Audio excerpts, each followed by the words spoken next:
What's up, guys? This is Christopher Burkholder. I didn't upload a cover this week, so I wanted to come at you with a vlog and ask you some questions. Also discuss some of my thoughts.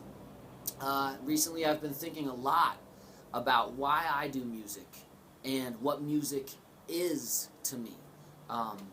Why it is important to me. Why do I listen to it? What is its purpose in my life? Music at this point in time seems to be something almost too hard to put into that one word, too big to put into that one word. When you say music nowadays, it holds so many different meanings. There are so many different aspects to music that are all very exciting, and also all kind of have one common thing, which is artistry. No matter whether it comes down to production of it or making of it, or live performance, or there's just so many different things that I couldn't even tell you the names of all the jobs that there are to do within the making of an album.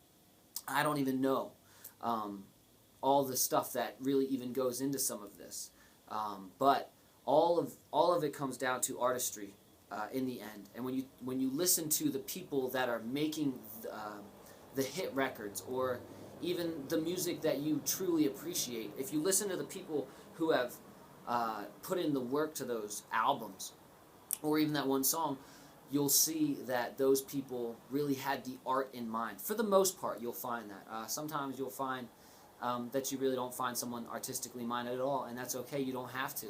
But I've found that for the most part, these people are thinking within an artistic vision, and I find that really cool and encouraging, because even though music is so big at this point as an industry, that it still comes down to the simple concept of art and how to best achieve artistic goals.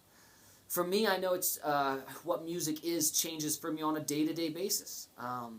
Sometimes it's therapeutic. Sometimes it's a lot of times it's therapeutic. For the most part, it's therapeutic. But when I first heard it, it infected me.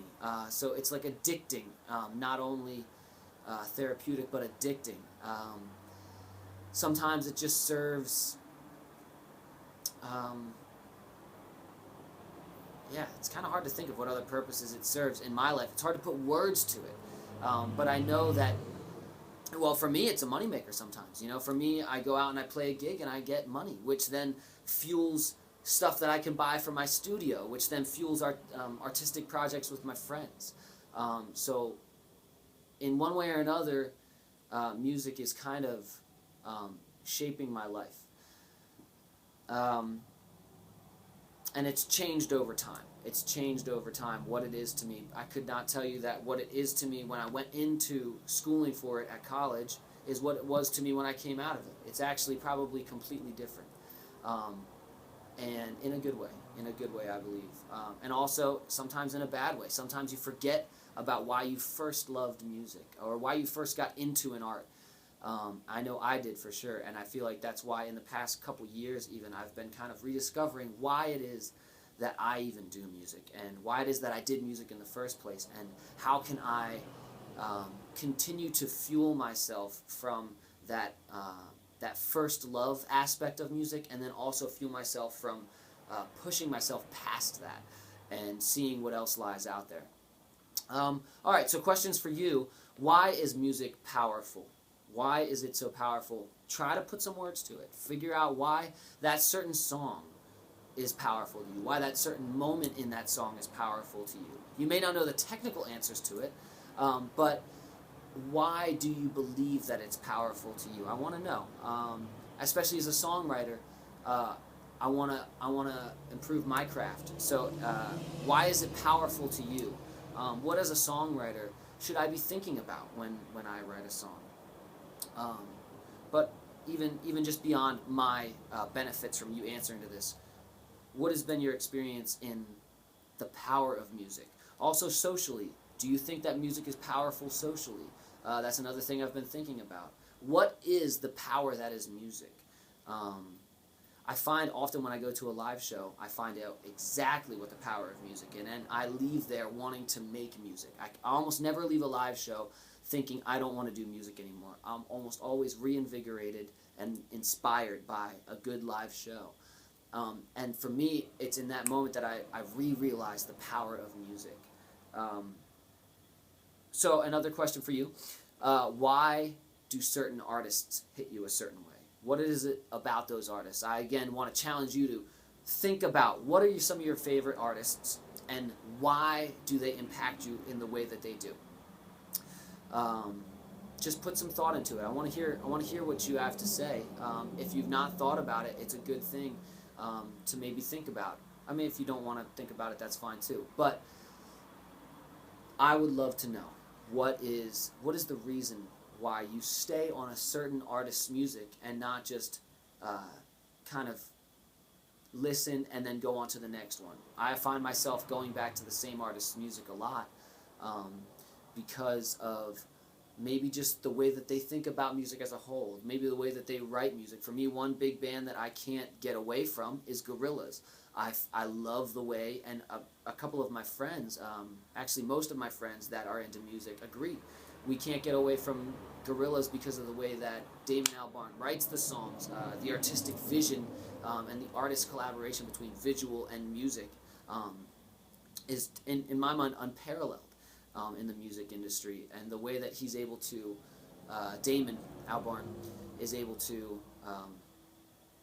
get sounds and arrange the music in a way, performance-wise and also post-production, mixing-wise. The way that he arranges it all is just so interesting that I could revisit it multiple times. So he's got me stuck on his music. So check out Gorillaz if that's something that interests you. But what certain artists for you, and why do you stick with those artists? What setting, another question for you, what setting do you most enjoy to listen to music to? And depending on your setting, does the music that you listen to change? Why? Why would it change depending on a certain setting? Yeah, I'd love to know. Is it relational? Is it fear? Are you scared of the music that you listen to by yourself to listen to in public? Do you not listen to the music that you listen to in your room around your parents?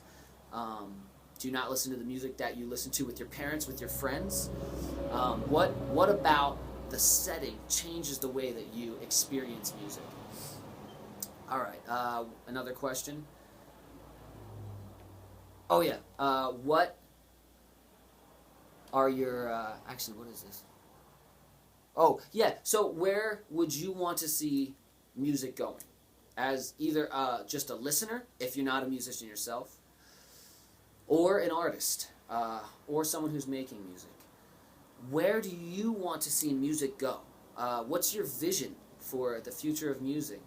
For me, I would have to say my overall vision has always been to see honest music break through and create justice within either our individual lives or on a greater scale. I've always admired Bob Marley for his very honest songwriting because I saw that kind of revolutionized the some of the way that we understood music being able to change culture.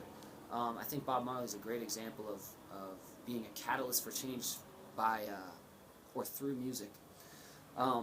But right now, this point in time is a crazy kind of point in time, and it's hard to define exactly what it is, but basically unlimited resources, unlimited access to music and basically anything at this point.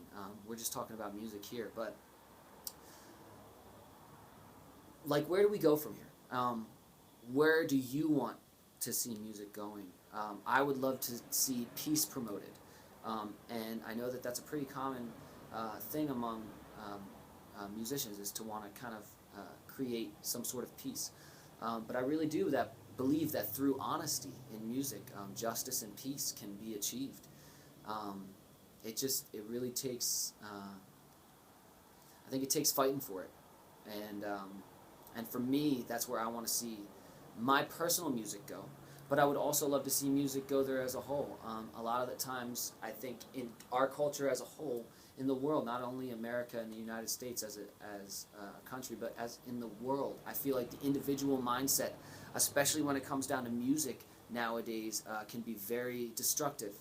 But when we make things for other people and not for ourselves, while putting our best foot forward, when we basically lay down what we have for others, in service for others, whether it be art or other skills,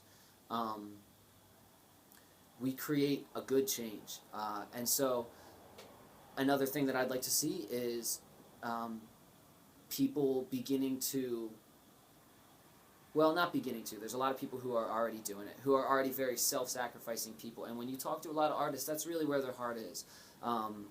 Maybe it's other parts of the industry that kind of start to manipulate their ideas and put them in a very boxed in category where they're more sold more than anything. Another question, what is your favorite artist of 2015? Actually, hang on. This is my bro, Geoffrey. What's up, bro? Hey, what is this? Jeff, what's your favorite artist of 2015? I have two answers. Cliche. The cliche answer is David Bowie. And the real answer is Nathaniel Rateliff. Ooh. Why? Why Nate? I don't know. I was actually listening to a lot of his old stuff, and a lot of it had cool, it had jazzy. It was really jazzy, but it was still alternative. Right. It was really sweet. It was really sweet the way he did it. Where do you want to see music go from here? Electronic is really sweet. It's really cool sometimes, but a lot of it, I don't know. I think it's not overused, but I want to see it go back to instrumental. Like Kendrick Lamar was using a lot of instrumental music while he was doing his rap. So I want to see it go back to instrumental. Is what I want to go to see it. All right. Using a lot even more hip hop, creative, even hip hop. Okay. I think that's sweet. Yeah, and there are some cool people doing that. Kendrick's a good look. That Jimmy Fallon performance. Yeah, the Jimmy Fallon. Yeah, that was sweet. Okay, who do you want to see? Who's your favorite artist of 2015? Mine would probably be Courtney Barnett, but you probably already know that if you've watched any of my stuff. And, all right, don't answer all those questions if you don't want to. Answer one of them. Don't answer any, whatever. But let's talk about music and let's talk about the future. And I just want to hear where you guys are coming from. And thank you for listening to my music. Love you all.